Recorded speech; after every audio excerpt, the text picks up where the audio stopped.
I turned an old Ender 3 into a pile of parts and then into a fully automated drill press. It can run any hole pattern with a single button press. It's almost entirely built from salvaged 3D printer parts, but still accurate to a fraction of an inch. Let me show you how I built it.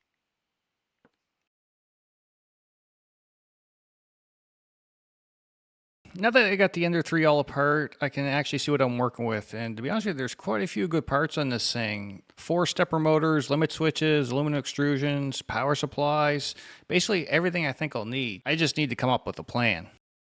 Okay, so after staring at all these Ender 3 parts for way too long, I think I finally came up with a solution that will work. One thing what's nice is the Ender 3 is open source, so that means there's a complete 3D model already online. So I downloaded that and I was able to work from that to figure out a good solid plan. I'm starting with these thick base pieces from the original Ender 3 to build the main structure of the fence. Then I'll mount some smaller aluminum extrusions on top of the fence. This will let me reuse the motion carriages for the X direction stop. I'm also going to be able to recycle the stepper motors and pulleys for that part.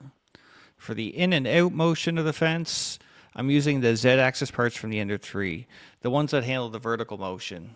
This is perfect because I can also repurpose the lead screw and stepper motor for that axis as well.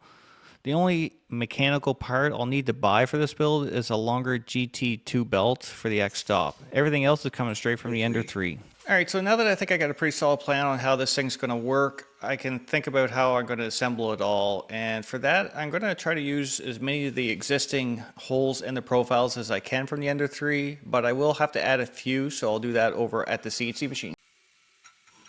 So this piece here is actually the rear cross member, and it made a lot of sense to model this out first because if you look really closely, you can see I'm poking this hole right down through in between 2 other holes that cross through this member. So to make sure I avoided those holes, I just modeled it out and put the hole dead center in there, and then I could come in later with an end mill to open up the top of the hole to accept the 5mm cap screw.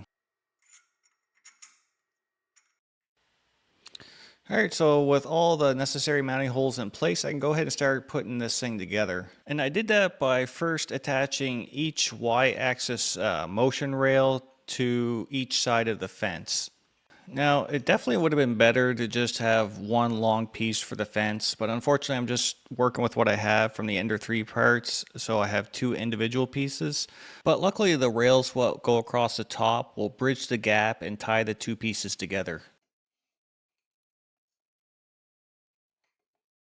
Now, it's pretty important that that top rail stays nice and flush with each other, or else you'll feel a little bump when the X carriage rides over it. So to do that, I just grabbed a 1, 2, 3 block and clamped it tightly together, and that made sure that my seam is as flush as possible. Now, I did run into one little issue where the X carriage bolts hit the bottom fence ever so slightly, so I will have to take those bolts out and shorten them a little bit.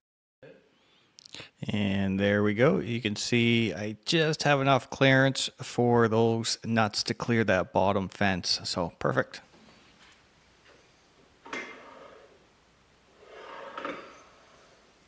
Next I can go ahead and install this back cross member. This should help keep things nice and stiff and also keep the 2 rails square to the fence. And before installing the tail pulley, I'll go ahead and slide this X carriage onto the rails. Then I can tighten the pulley on one side, and as you can see, I already mounted the stepper motor using the Ender 3 brackets on the other side. Alright, so the Ender 3 uses these little tiny, let me see here, these little tiny stepper motors, which obviously don't have a lot of holding power, but is kind of perfect for this task. Now, to drive the stop block, I'm using a GT2 belt, which is the same belt what is on the Ender 3, but I just need a longer one. And as you see, it's got a cog what kind of matches the cog on the stepper motor pulley. And this kind of setup actually gives you a pretty good backlash resistant or very little backlash motion in the X stop. To install the belt, it's actually pretty straightforward. They got a little clip on the end of the belt, and it fits into a little slot in the X carriage. Then I can just wrap it around the motor drive, and then underneath the stop block itself, back around, and then I can measure the length, cut it, and then the kit actually came with new clips, so I could just crimp a new clip on the other end and slide it in the slot.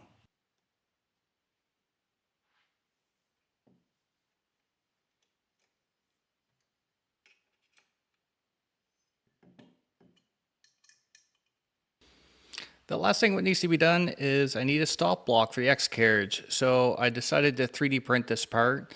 It was quite easy because where I already had the 3D model of the carriage with accurate hole locations, I was able to pick up those same holes and even use the same bolts what used to hold on the hot end on the Ender 3. So yeah, I really couldn't be any more happy on how this is turning out.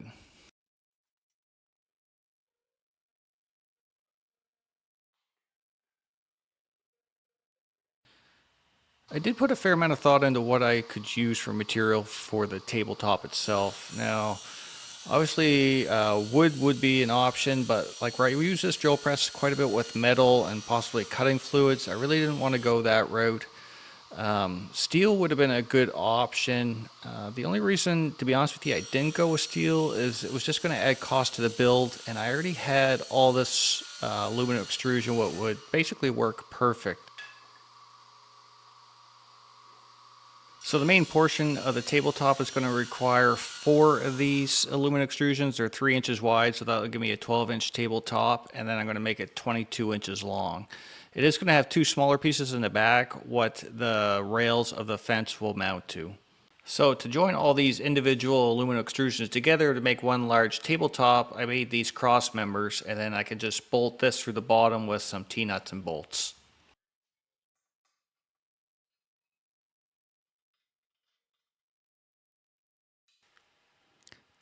To mount the fence assembly to the table, I needed to 3D print a couple risers.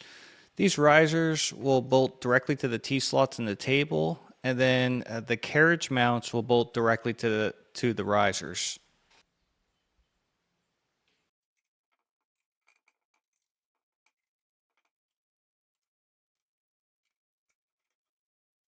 Well, I think I can finally put this thing on the drill press. Now, of course, I decided to use T-slot bolts to mount this to the top, so I had to remove one of the cross members to get those bolts in there. But now that they're in there, I put marks right where they have to go, and then I can just use a couple star knobs to bolt the tabletop to the drill press tabletop.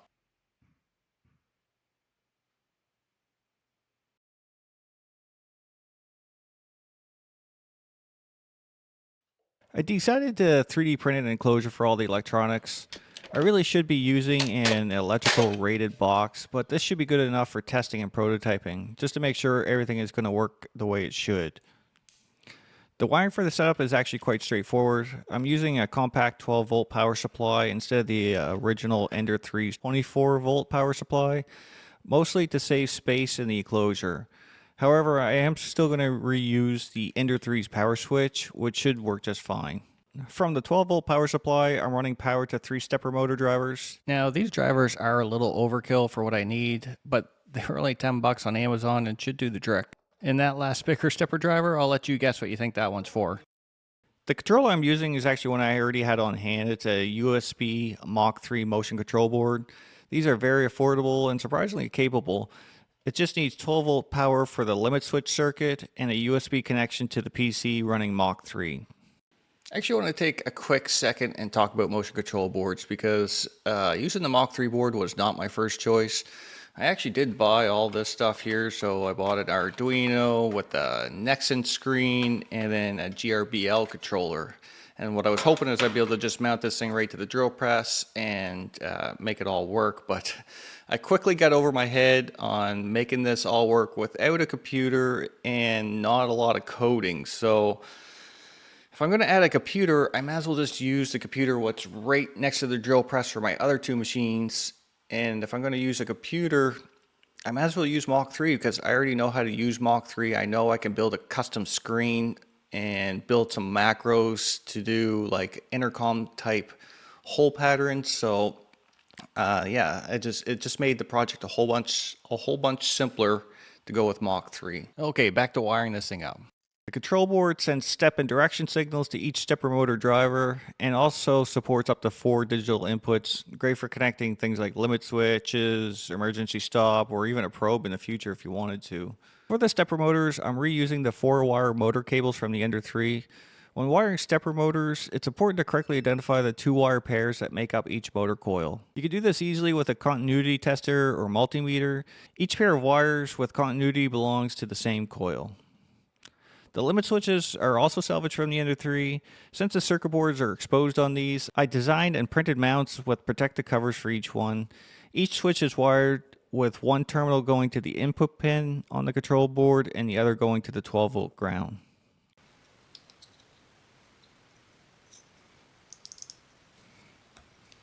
For the lid of the enclosure, I made sure to incorporate the lid from the Ender 3 electrical enclosure. That way there I could just reuse the mounting holes for the fan, and it would actually save a fair amount of 3D filament. Alright, so this 3D printed enclosure is great for testing what size electrical enclosure I actually need and confirm everything works. So now I can go ahead and source the correct enclosure.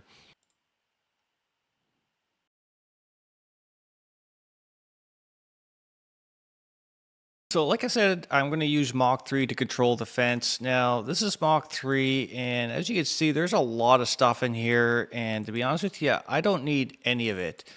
And one of the nice features with Mach 3 is the ability to build out your own screen. So I'm just going to open up the Mach screen editor here, and we can have a look at what I designed. So as you can see, what I did is set up, I don't know, 7 or 8 different panels here in the screen set. Like up here, you have your machine and work coordinates. Down here, you have your jogging and MDI entry, feed rates through the center. And then over on this side is where the interconversationals are for your circle pattern, linear pattern, and rectangle pattern. So you might be thinking it'd be fairly complicated to build something like this, but it's actually pretty simple. All it is basically like a background image that is created in Canva. So let me open up Canva. If you've never used Canva before, it's a program that makes it super simple to make graphics like this. So I take this image here and then I can bring it over into the editor. And then I just overlay transparent buttons over top of wherever I need one. So like for instance, this guy here is a transparent button what will move the machine in the X positive direction. Or you can also like add things like a DRO. So this is the X-axis DRO. You can add LEDs. So this guy here will light up whenever the limit switch is hit. But one of the more powerful features of this is that I can assign a macro to a button. So in this case here, the circle pattern, the macro is going to take all these values that I enter, and then when I hit this play button, it will go ahead and execute this code. So pretty neat, pretty powerful stuff.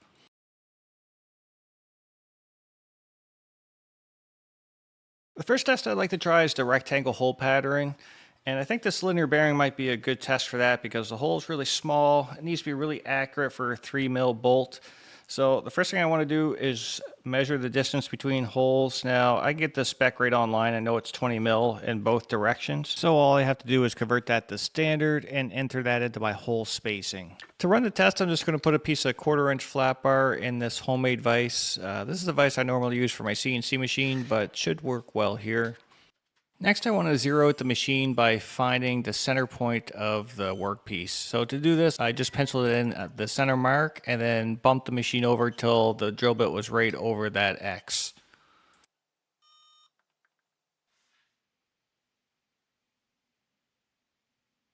Alright, so the way that the rectangle pattern works is you first need to tell its start position. So you can cycle through where you want to start, whether it's on one of the corners or in the center. So when we zeroed out the machine, we zeroed it right in the center. Now, say that we wanted to zero our part right on this corner, but we still wanted to use the zero position, then we would just need to put that offset in this X and Y position. But because we zeroed it right on the center mark, we could just leave these at 0. Next, we need to know the number of holes, and of course it's just a square with 4 holes, so that's 2 in the length and 2 in the width.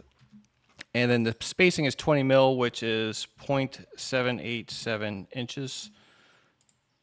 we are set to go. Now it has already gone through, so we want to reset this back to 1. So you can see rectangle pattern is reset to the first hole. Now we can go ahead and hit play, and we'll see the machine move to the first hole location.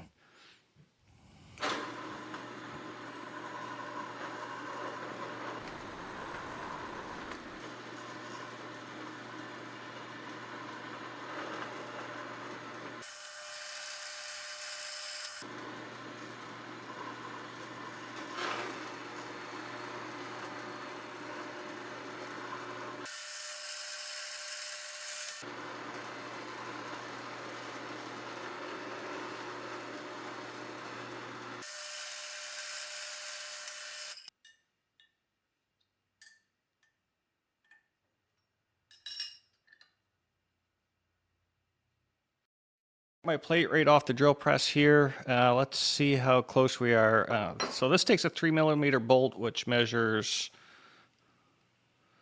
0.116. I drilled these holes at 1/8, so that's 0.125. So not a lot of wiggle room there. Let's see how we did.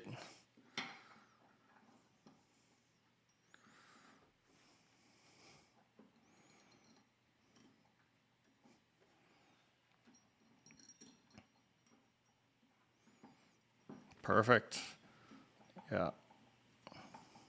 No problem at all. So yeah, that's going to work really nice, I think. Okay, that worked really good. I think next I want to try the circle pattern. I got this guy to use as an example. This guy here measures, I got a bolt circle of 32mm, which again, I just got off the internet. Now I got 6 holes here, but if this circle was complete, there'd actually be 8 holes here. So when I put the number of holes in my program, I'm going to write down 8, and the program will actually hit these spots. I'm just not going to drill them. I'm just going to go right to the next hole. So just like before, I need to zero out the machine by finding the center of the workpiece. So I just bumped the machine over, and I added a hotkey right on the menu to kind of switch between fast and slow jogging. So I can find the center of this workpiece fairly quickly and zero those out. Next, I can go ahead and enter the values I need to for the circle pattern, which are very similar to the rectangle pattern. I first enter the X and Y position of where I zeroed it out at, then how many holes are in the bolt circle, the diameter, so it's 32mm, which is what, 1.259 inches, and a 0-degree angle start, and I can reset the program, and I'm ready to go.